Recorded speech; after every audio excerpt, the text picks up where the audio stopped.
chairman of Black Studies Department. He was viciously attacked by the mayor of New York. That's right. And key forces. I mean, some of his speeches, I went back and reviewed them. I mean, he was demonstrators everywhere. As many demonstrators as you've ever seen demonstrating on Minister Louis Farrakhan. They were on Dr. Jeffries. My question here, Dr. Jeffries, is the origin of the origin of our financial suffering.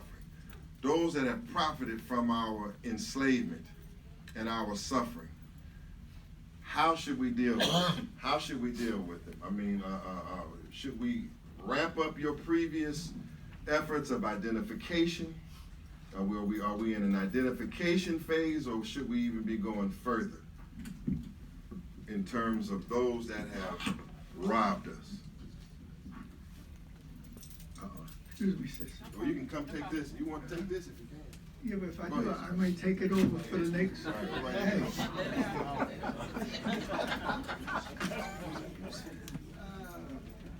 Well, certainly, I want to thank all of you for joining our brother and his team in coming together at this historical moment. This is in addition to a whole lot of other things going on. I just spent the past week in Detroit with the Cobra celebration. And of course, Mr. Farrakhan made a very strong statement, but also there was a celebration of a brother who had been a part of the Detroit community, but he left Detroit, went down to Jackson, Mississippi to be with Chokwe Lumumba. So we had not only the live activity, but we were paying respect to those who have given their life to the struggle. So that Lake Zulu has asked me to come up to deal with this question of the financing of enslavement and who profited. And that's something we need to have serious studies on. What we were dealing with was real, because most people don't realize that I didn't get started in this thing yesterday. I'm 82 and I ain't through. And so when we're talking about enslavement and the system of enslavement, it became an international phenomenon. Whole wars were fought before, whole nations were involved. So if we just want to talk about Thomas Jefferson and George Washington, we're going to be stuck in a hole. You have to see, go to the coast of West Africa, for example, and you'll see all along the coast of West Africa, from Gorée in Senegal, or even above Senegal and Saint Louis, the basis for enslavement, the slave dungeons and fortifications. And all of the nations of Europe were involved, even those that you don't think could possibly be involved. The Danes certainly were involved. Yes, they were. They formed a Danish company in about 1637. The Dutch couldn't possibly be involved. The little tulip-growing, wood-shoe wearing, windmill-pushing Dutch couldn't buy. They were some of the worst enslavers. And so the Dutch West Indian Company was formed in 1621. And then these Swedes did not want to get left out. Now you talk about these Scandinavians that ain't supposed to be involved. The Swedes formed the Swedish African Company in 1649. And you have to see this linkage, this money, this wealth creation. And so all the groups were involved. Some people said we couldn't have been involved, we was oppressed. That was one of the big stories that got us in trouble, because we mentioned people who have used their oppression in order to get their reparations, but don't want to talk about the collaboration with the oppressor. And that you can't hide from that. I have 50-something books, 53 books on the Jewish involvement in slavery, and 27 of them were written by Jews themselves. So I wasn't hesitant on raising who was involved. If I can put Queen Elizabeth I in 1569 when she was hooked up with it.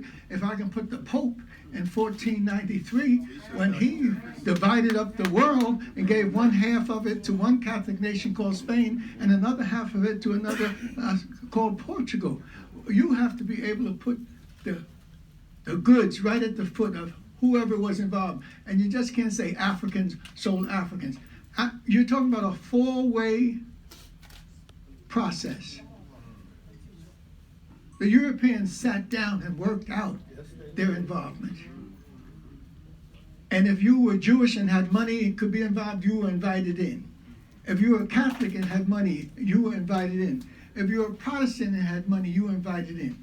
If you were a noble, like Queen Elizabeth, you were invited in. We have to see the impact of the world devastating African peoples in a dehumanization.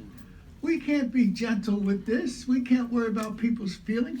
Put the damn popes that were involved, not just one. You had a papal bull of 1455, which said that you can enslave the infidels. And then when these Europeans started trying to get out of that icebox called Europe, and they started moving around the world trying to find where some sustenance could help them, then you got the Spanish nations and the Portuguese nations discovering all these. How can you discover people who have been living there? The discovery of Columbus and whatnot. We've got to redo the whole damn thing. It's not correct. You got founding fathers. We need to know all of the founding fathers' business.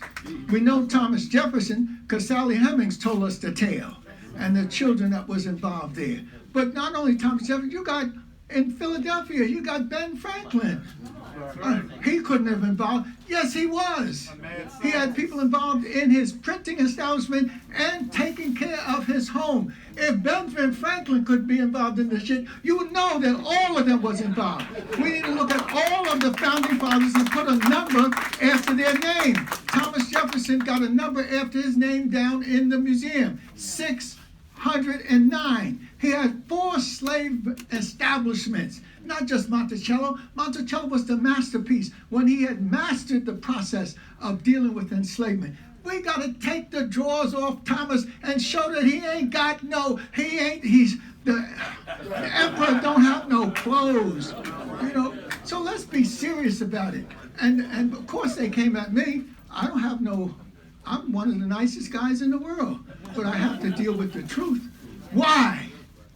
Because when I did my family study after working with Alex Haley for 5 years, and they took Roots, the book, and all of this documentation that I have came because we set up a project to help Alex Haley get into the analysis of the system of slavery. Alex just wanted to put together a story of linkage. We're talking about a system, that our wealth creation and institution building that the Europeans and everybody has been involved in and kept us locked down and locked out. That is coming off of us now. And all of those involved, we want to be able to show who they were, what churches they were involved in. So, look, it's time for us to feel good about this. We have to give you kudos now. You're looking good, you're trimming. But this is a sacred mission. Amen. This ain't nothing to get a check. Right. They can't restore us with a check. When I was working with Alex Haley, and the white folks got a hold of me, as white folks do, because I was helping out Alex when they were filming Roots. He asked me to come down and join him since I had helped him with the book Roots. He wanted to help my help with the film. And white folks, after me correcting this and that, and Alex said, wait a minute, we got to go to the expert. And so Alex came to me, he said, Dr. J, this and that. So we corrected so many things. White folks just got tired of the truth. They sat me down for